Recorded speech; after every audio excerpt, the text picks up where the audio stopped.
Bonjour à tous, j'espère que vous allez bien. Bienvenue sur ma chaîne. Pour ceux qui ne me connaissent pas encore, je m'appelle Mathilde et sur cette chaîne, je vous parle de mode, de couture et de modélisme. On se retrouve aujourd'hui pour une nouvelle vidéo et ça va être une vidéo FAQ. Je vous ai demandé sur Instagram si vous aviez de petites questions pour moi et vous avez été nombreux et nombreuses à me répondre. Je les ai toutes lues, j'ai sélectionné celles qui revenaient le plus et je vais y répondre maintenant. Juste une petite aparté avant, si vous vouliez me poser des questions mais que vous n'avez pas pu, c'est sûrement que vous ne me suivez pas sur Instagram, donc je vous invite à m'y rejoindre de suite. Ainsi, vous pourrez participer la prochaine fois que je ferai une vidéo dite participative. C'est parti pour cette vidéo.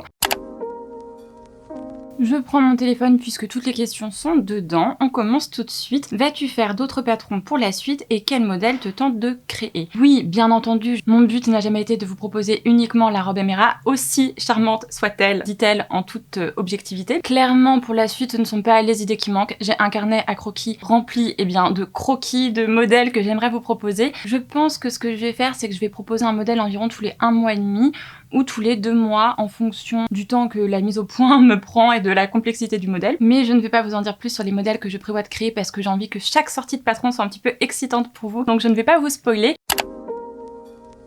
Deuxième question de ma copine Célia Karénine à qui on fait des gros bisous. Est-ce que tu prévois de patronner des vêtements hivernaux tels que des trenchs et des manteaux? Je sais que ce ne sont pas les pièces qui sont les plus répandues parce que la plupart des marques de patrons de couture proposent surtout des robes, des jupes, des petits hauts parce que ce sont les pièces qui sont les plus faciles à coudre. Néanmoins, en ce qui me concerne, j'ai très envie de vous proposer ce type de pièces à manches. Je ne peux pas vous donner une date ou bien même un horizon parce que je n'ai pas encore commencé à travailler dessus, mais j'ai des idées en tête et j'espère que ça pourra se faire cet hiver. Et si ce n'est pas cet hiver, et bien ce sera l'hiver prochain. Mais oui, j'ai trop envie de faire des trenchs et des manteaux parce que je trouve ça très chic de pouvoir se coudre son propre manteau.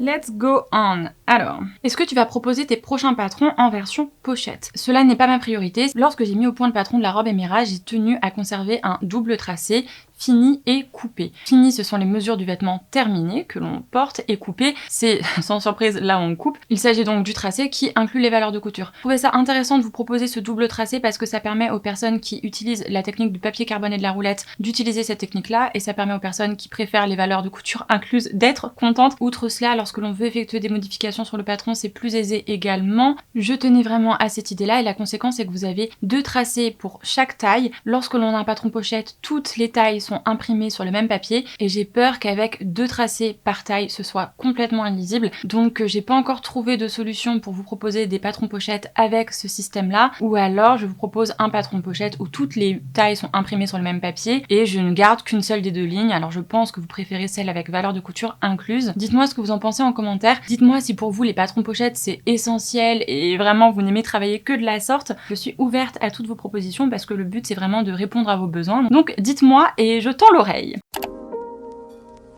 Feras-tu le patron de ta petite robe jaune? Alors ma petite robe jaune, c'est celle-ci que vous avez beaucoup aimée, c'est le patron que j'ai mis au point ce printemps. Je vous ai dit il y a moins de 5 minutes que je désirais garder un effet de surprise quant à mes futurs modèles, donc il est complètement contradictoire pour moi que de répondre à cette question. Mais oui, je compte bientôt vous proposer une version de la petite robe jaune.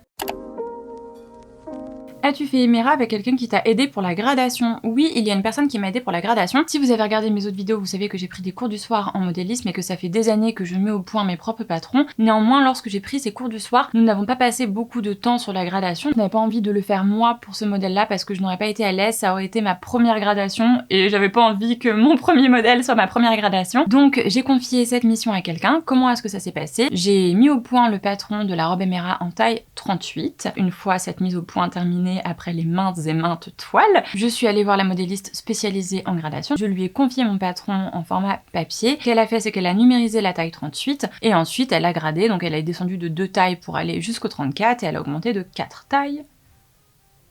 40, 42, 44, 46. 4 tailles pour aller jusqu'au 46. Voilà comment est-ce que ça s'est passé. Lorsque l'on a un projet entrepreneurial, souvent on veut tout faire et on se dit que c'est mieux si c'est nous qui faisons absolument tout. Et je comprends ce raisonnement parce que je suis un peu comme ça, je suis perfectionniste, donc j'aime bien avoir la main sur tout ce qui a trait à ma création. Néanmoins, c'est très bien de savoir déléguer et d'accepter qu'il y a des choses que d'autres personnes feraient plus rapidement que nous, peut-être mieux que nous. Le but n'est pas de s'user à vouloir absolument tout faire, mais de reconnaître quand d'autres autres savent mieux que nous. Donc là, moi, je me suis concentrée sur ce que je sais faire ou ce que je ne pouvais pas déléguer, tel que la partie administrative, la création de mon site internet, le tournage des vidéos que j'adore faire, la rédaction du petit guide illustratif illustré que j'ai adoré faire également parce que j'aime trop expliquer, c'est un truc qui m'enchante, dire comment est-ce qu'il faut faire les choses, bien le rédiger, mettre en page, tout ça, ça j'adore. La gradation est quelque chose que j'ai délégué et l'autre chose que j'ai délégué, ce sont les petits dessins que vous voyez dans le guide explicatif illustré parce que malheureusement je ne dessine pas aussi bien que cela. Donc c'est ma meilleure copine Hélène qui est graphiste et styliste qui a fait les petits dessins. Est-ce que tu travailles avec un mannequin? Afin de pouvoir mettre au point des patrons en taille standardisée, il faut un mannequin. Avant, ce que je faisais, c'est que je mettais au point des patrons sur mes propres mesures, donc j'étais mon propre mannequin. Je faisais les essayages sur moi, comme vous pouvez le voir dans mes défis modélisme, et je voyais ce qui n'allait pas ici et là. Et là, il me fallait un mannequin parce que je n'ai pas des mesures standards et parce que c'est la bonne manière de faire les choses. Je me suis ainsi procuré un mannequin et j'ai choisi le modèle 497 de chez Stockman parce que c'est celui qui avait les mesures parfaites pour ce que j'avais en tête. Je l'ai depuis quelques mois maintenant et j'en suis ravie. Alors déjà, je le trouve trop beau. C'est pas son but premier c'est d'être utile d'un point de vue professionnel, mais vraiment, je le trouve trop beau. Il est dans mon salon parce que, écoutez, je couds dans mon salon. Ça fait partie de mes objets préférés à la maison, pour tout vous dire.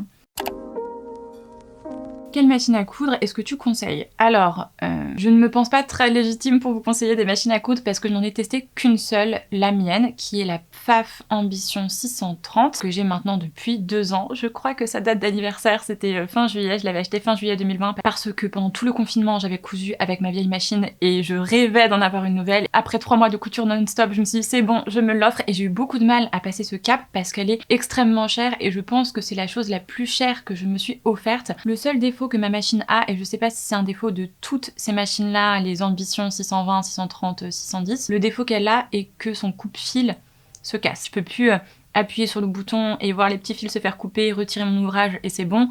Maintenant je suis obligée de tirer sur mon ouvrage et couper moi-même les fils. Bon, c'est loin d'être la fin du monde, c'est quelque chose que j'ai fait pendant des années avant quand je cousais avec ma vieille machine à coudre. C'est juste que là, vu qu'elle a cette fonctionnalité-là, je trouve dommage que cette fonctionnalité ne soit pas au point. Alors je devrais l'emmener encore se faire réparer. Ce qui s'est passé, c'est que je l'ai emmené une première fois se faire réparer. 2 semaines plus tard, le coupe-fil ne fonctionnait plus de nouveau. Alors peut-être que c'est parce que mon fil n'est pas d'une qualité extrême. J'utilise du Cots, je crois que Gutermann c'est encore mieux. Je la nettoie et tout, je lui fais tout bien, c'est juste voilà, le coupe-fil ne fonctionne pas à merveille. Je ne sais pas, dites-moi en commentaire ce que vous pensez que ça peut être. Donc c'est tout, mais à part ça, je vous la conseille. Quand on l'allume, elle fait un petit bruit d'imprimante charmant, elle est toute silencieuse, ce qui est important pour moi qui vis en appartement, qui ait des voisins à côté et en dessous. Idéalement, faut pas qu'ils me détestent parce que je couds toute la journée.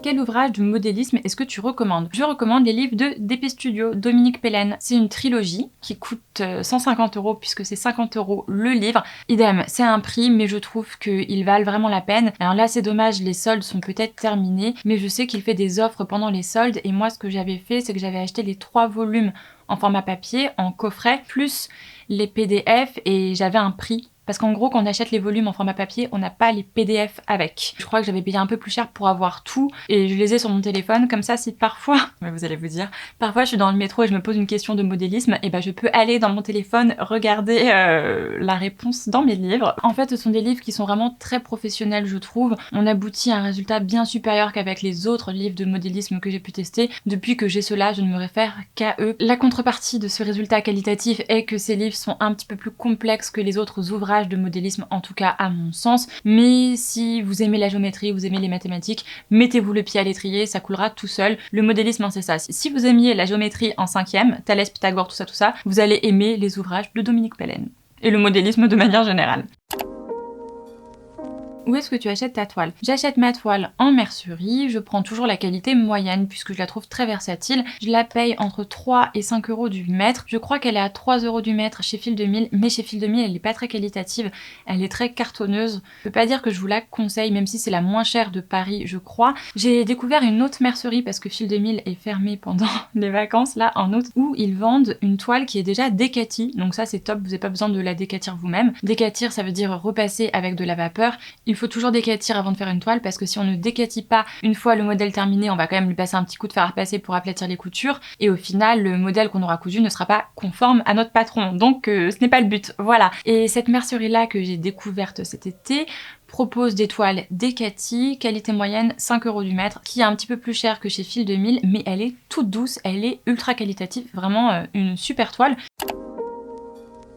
Où trouves-tu ton inspiration? J'ai plein de sources d'inspiration différentes, je passe beaucoup de temps sur Pinterest, j'ai des boards à n'en plus finir, il y en a même qui ont plus de 500 épingles, alors quand je dois en retrouver une, je ne vous dis pas la galère que c'est. Donc je dirais Pinterest, ensuite Instagram. Je suis des marques qui me plaisent, où il y a souvent des petits détails qui me titillent l'œil. Une autre de mes sources d'inspiration, c'est Etsy, parce que je regarde beaucoup d'images de patrons vintage, et parfois il y a des petits détails qui vont m'intéresser. Alors oui, je vous parle de détails parce que, en fait, je vais jamais avoir un coup de cœur pour un modèle en entier, je vais avoir un coup de cœur pour une idée de construction, pour un pli ici, un pli là. Je vais les assembler pour créer quelque chose de nouveau que je l'espère n'existe pas trop ailleurs, et c'est comme ça que je fonctionne. Ma dernière source d'inspiration, c'est la rue. Je me balade beaucoup et lorsque je ne filme pas les immeubles parisiens pour vous les mettre dans mes vidéos, je regarde comment les gens sont habillés. Je dirais que l'inspiration, en fait, elle est partout dans le quotidien, c'est juste une manière de voir les choses. Petit aparté pour vous rappeler que si vous appréciez mon contenu de manière générale, n'hésitez surtout pas à vous abonner à ma chaîne, ça me fait très plaisir à chaque fois, ça me soutient, ça m'encourage. Je vous invite également à laisser un j'aime sous cette vidéo et à activer la cloche de notification pour ne louper aucune de mes aventures.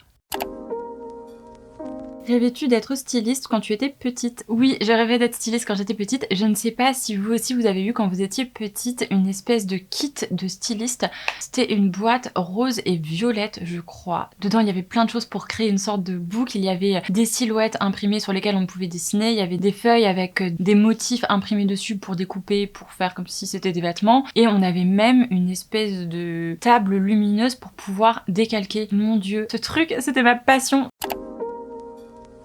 Regardes-tu d'autres youtubeuses couture? Si oui, qui? Oui, je regarde d'autres youtubeuses couture. En youtubeuse française, je regarde Raphaël DVN, Célia Karénine, Mademoiselle Plum. Ce que j'aime bien chez elles, outre ce qu'elles cousent, c'est aussi leur personnalité et leur manière de voir la couture. Et parfois, je regarde plus des personnes qui font des tutoriels. Donc là, c'est pas une question de personnalité, c'est juste une question de technique. La personne, elle va pas nous expliquer qui elle est, ce qu'elle aime dans la vie, voilà. Elle va juste nous montrer comment faire la technique du fourreau. Un point, c'est tout. Ça, ce sont des vidéos différentes. Ce sont des vidéos que je regarde lorsque j'ai vraiment un point technique en tête que je voudrais éclaircir. Ce sont pas des vidéos que je regarde pour me détendre le soir avant de m'endormir ou quand je cuisine, vous voyez.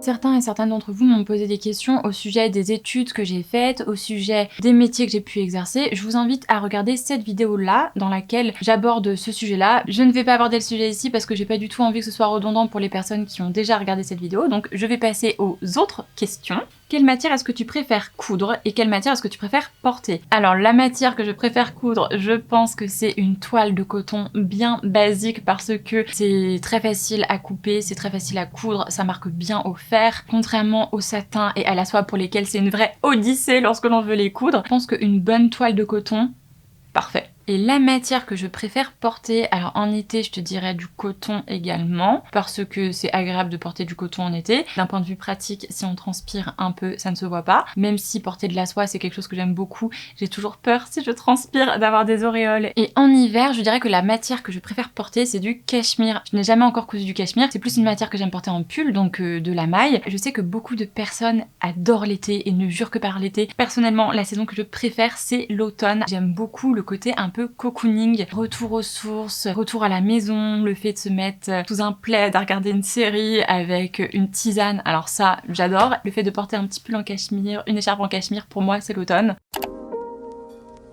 Mon Dieu, je mets 5 heures à répondre à chaque question. J'espère que cette vidéo ne sera pas trop longue. Je trouve un moyen, avec chaque question, de vous raconter plein de trucs. Allez, on y va. Si tu pouvais passer une des étapes de la couture en un claquement de doigts, ça serait laquelle? Ce serait la coupe du tissu, parce que c'est vraiment pas l'étape que je préfère. Je pense que j'aime même moins couper le tissu que poser une fermeture à glissière invisible. En fait, je crois que c'est placer tous les morceaux sur le tissu, bien dans le droit fil. Il y a un truc qui me saoule. C'est peut-être aussi parce que je n'ai pas de grande table et que je suis obligée de les faire par terre, donc peut-être que cela joue, mais ouais, couper le tissu. Est-ce que Paris est aussi glauque et coupe-gorge que l'on me dit? J'ai besoin d'être rassurée.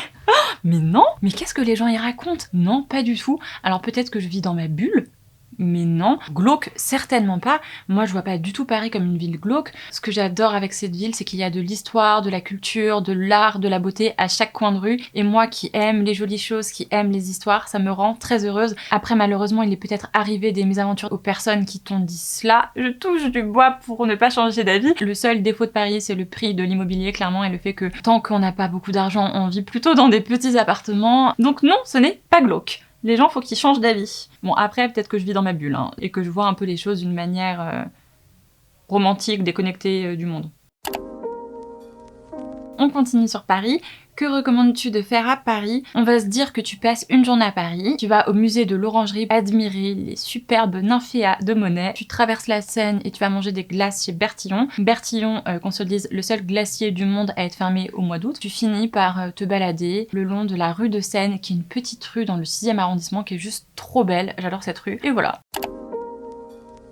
Je prends la dernière question que j'avais sélectionnée qui est: quelles sont tes passions? Hormis la couture qui est ma passion première, ma passion principale, disons, j'aime beaucoup également cuisiner. Je pense que j'aime bien cuisiner plus ou moins pour les mêmes raisons que j'aime bien coudre, parce que je trouve ça assez créatif, étant donné que c'est quelque chose de minutieux que l'on fait avec les mains. Ça me permet de sortir un petit peu de ma tête, et moi qui suis tout le temps en train de réfléchir, à me poser 10 000 questions, ça me permet de me détendre. Lorsque la soirée arrive et que je commence à cuisiner le repas du soir, je suis trop contente. Je me mets avec l'iPad une petite vidéo YouTube et en même temps je cuisine, et franchement je passe un super moment. Et à part ça, j'aime beaucoup l'histoire de manière générale. Je pourrais vous dire que j'aime bien lire, ce qui est vrai, mais je ne lis que l'été et en vacances, donc je ne sais pas si on peut dire que c'est une passion. Une autre passion que j'ai, papoter avec mes copines. Alors là, vraiment, quand il s'agit de passer des heures au téléphone avec ma meilleure copine à nous raconter les moindres détails de notre vie, là, je suis présente.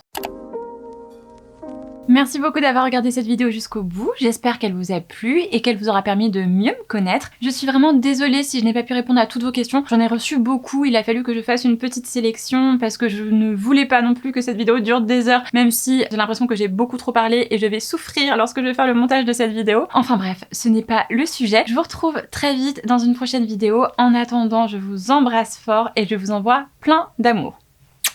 Bye bye!